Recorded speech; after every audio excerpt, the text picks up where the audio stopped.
Hello नमस्कार, आपका स्वागत है हिस्ट्री लर्निंग में। और जैसा कि हमने पूर्व में आपसे कहा था कि इस चैनल पर हम लोग 2 सीरीज़ लेकर के चलेंगे। एक डिटेल सीरीज़ हमारी होगी जिसमें हम इतिहास सब्जेक्ट को उसके topic wise, chapter wise cover करने की कोशिश कर रहे हैं और उस पर हम कई वीडियो अपलोड कर चुके हैं। और एक हमारी शॉर्ट सीरीज़ होगी जिसमें हम 4 से 5 मिनट का वीडियो लेकर आएंगे और उसमें जो भी हिस्ट्री से संबंधित महत्वपूर्ण शब्दावलियाँ होंगी जिनका एक महत्वपूर्ण अर्थ होता है और कई बार हमारे व्यवहारिक जीवन में भी हम उनका प्रयोग करते हैं या उनका एक जुड़ाव होता है, लेकिन हमें उनके बारे में ऐतिहासिक जानकारी नहीं होती है।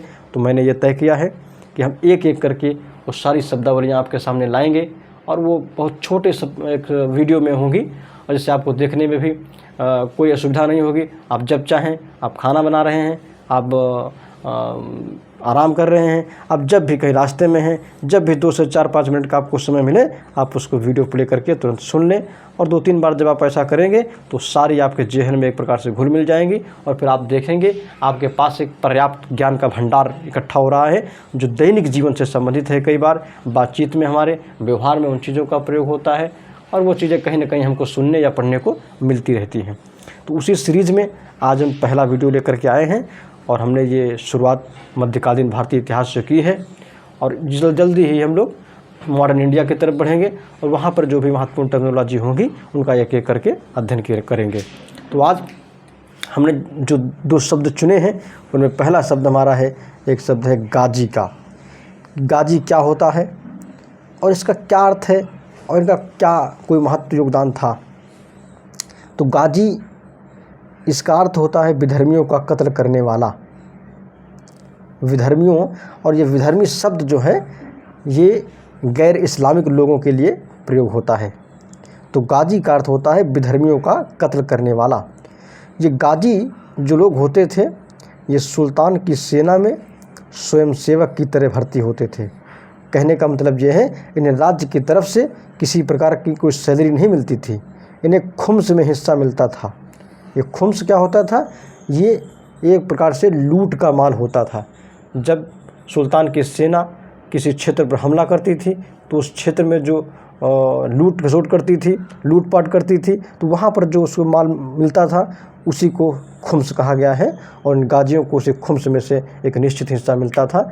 जैसा कि इस्लामिक कानून में ये प्रावधान था कि खुम्स में जो 80% हिस्सा होगा वो सैनिकों के बीच बांट दिया जाएगा और 20% हिस्सा जो होगा वो सुल्तान ले लेगा।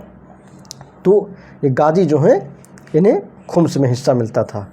इन्हें इस्लाम की रक्षा और इस्लाम के प्रसार का दायित्व संभालना होता था। अर्थात गाजी एक योद्धा होने के साथ साथ इस्लाम का रक्षक भी था। और अगली चीज़, जो गाजी की उपाधि है वो सर्वप्रथम किसने धारण की? ये बहुत ही महत्वपूर्ण सवाल है, कई बार पूछा जा सकता है। तो गाजी की उपाधि सबसे पहले महमूद गजनवी ने धारण की थी और इसी महमूद गजनवी ने हम देखते हैं कि दुनिया में पहली बार सुल्तान की उपाधि भी इसी ने धारण की है। तो गाजी की उपाधि सबसे पहले महमूद गजनवी ने धारण की थी। और अगर हम भारतीय संदर्भ में बातचीत करें तो दिल्ली सल्तनत का पहला शासक जिसने गाजी की उपाधि धारण की है उसका नाम गयासुद्दीन तुगलक है। ये दिल्ली सल्तनत का भी है और दिल्ली का भी पहला शासक है जो गाजी की उपाधि धारण कर रहा है। इसके अलावा और कौन कौन से सुल्तान हुए या बादशाह हुए जिन्होंने गाजी की उपाधि धारण की है? तो वो अगला है बहलोल लोदी, जो कि लोदी वंश का संस्थापक है और प्रथम सुल्तान भी है लोदी वंश का। तो बहलोल लोदी और मुग़ल वंश का संस्थापक बाबर, इन दोनों ने गाजी की उपाधि धारण की थी। तो हमने गाजी पढ़ लिया। अब हमारा दूसरा जो शब्द है वो कुरान है। कुरान के बारे में हम लोग कुछ ऐतिहासिक जानकारी करते हैं। तो कुरान जो है वो एक अरबी शब्द इकरा से बना हुआ है। अर्थात कुरान इकरा से बना हुआ है और इकरा ये जो शब्द है ये अरबी शब्द है और इसका अर्थ क्या होता है? पाठ करो या पाठ करना। इसलिए जो इस्लाम के सच्चे अनुयायी होते हैं वो कुरान का नियमित तौर पे पाठ करते हैं। इसे एक दूसरे नाम से भी जाना जाता है, इसे इल्मे अल्लाह के नाम से भी जाना जाता है।